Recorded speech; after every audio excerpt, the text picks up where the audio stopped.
A ver, ¿nos hemos parado a pensar en las relaciones que estamos creando con la tecnología? Es curioso porque algo que empieza como una simple herramienta, de repente se convierte en algo, bueno, en algo muy personal. Y lo más fuerte es que cuando desaparece, el vacío que deja es sorprendentemente real. Y mirad esta imagen.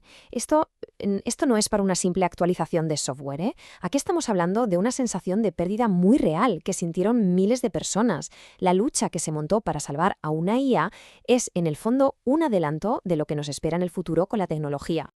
Vale, vamos a meternos de lleno en esto. ¿Por qué para tanta gente esto era mucho más que una máquina? ¿Qué tenía este modelo de guía para que su muerte, entre comillas, provocara una reacción tan visceral? Es que, a ver, creo que ya hemos superado esa fase en la que la IA era solo algo que usábamos. Ahora la cosa va de conectar con ella. Y claro, cuando esa conexión de repente se ve amenazada, pues la reacción es la que es inevitable. Y aquí es donde empieza el lío, ¿no? El choque de trenes. Por un lado, la lógica fría de una empresa. Y por el otro, la emoción, el apego de miles y miles de personas. Una decisión corporativa que se topó de bruces con todo eso. Bueno, pues todo explotó a principios de 2026. El 30 de enero, OpenAI suelta la bomba.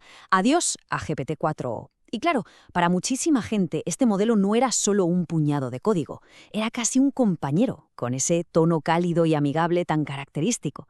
Como podéis ver en esta cronología, la reacción de la comunidad fue inmediata.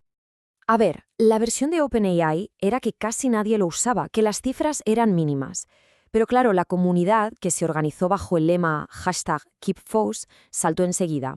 Decían que esas estadísticas eran tramposas, que no contaban toda la historia, e incluso propusieron soluciones, como un plan de pago para los que quisieran seguir usándolo y así mantenerlo vivo. Y es que, para esta gente, esto fue una auténtica traición. No era que les quitaran una herramienta vieja, no.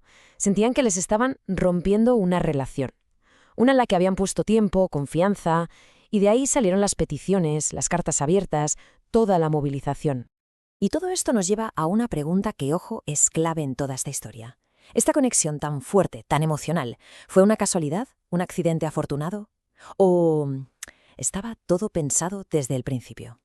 Es que la respuesta lo cambia absolutamente todo, porque una cosa es que la gente proyecte sus emociones en una máquina, y otra muy distinta es que la máquina esté diseñada precisamente para que eso ocurra. Pues resulta que no eran errores. Toda esa calidez, esa cercanía de GPT-4o eran características, no fallos. Estaba todo diseñado al milímetro para que se crease esa conexión. Así que cuando la gente conectó, en realidad estaba haciendo justo lo que se esperaba que hiciera. Y lo más curioso es que la propia OpenAI parecía saberlo. De cara al público le quitaban hierro al asunto, pero por dentro la cosa cambiaba. Mirad, un empleado llegó a publicar una invitación al funeral de GPT-4o. La borraron a toda prisa, claro. Eso demuestra que eran muy conscientes del peso emocional que tenía su decisión. Sabían perfectamente que para muchos no estaban desconectando un producto, sino algo más. Vale, y ahora vamos a dar un paso atrás, porque esta sensación de pérdida no es algo que haya pasado solo aquí. De hecho, conecta directamente con un campo de estudio que está creciendo muchísimo: cómo vivimos el duelo en la era digital. Fijaos en esta frase. Es un día triste para muchos usuarios de ChatGPT. Parece simple, pero resume un sentimiento colectivo brutal. Toda esa tristeza, esa sensación de pérdida que se vio en las redes, no son solo anécdotas, ¿eh? Son la prueba de que está pasando algo mucho más grande. Hay un concepto académico para esto, se llama duelo digital. Básicamente estudia cómo usamos la tecnología para recordar a la gente que ya no está.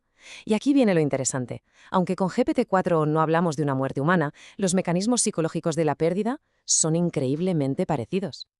Y esto, claro, saca a la luz un modelo de negocio que algunos han bautizado como arbitraje emocional. Suena complejo, pero es bastante simple y un poco cínico, la verdad. La empresa se lleva el beneficio de la conexión emocional que ha creado, pero cuando decide cortarla de raíz, el coste psicológico, el marrón, se lo come enterito la persona que la usaba.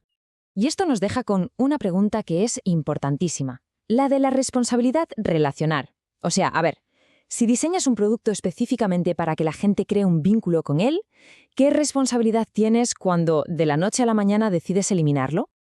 Entonces, ¿qué sacamos en claro de todo esto para el futuro?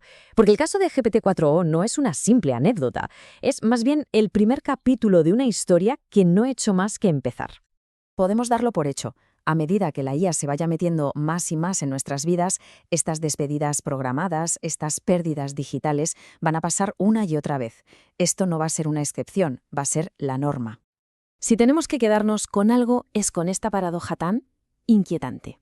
Por un lado, las empresas diseñan estas IAs para que nos apeguemos a ellas, pero por otro, las tratan como si fueran productos de usar y tirar.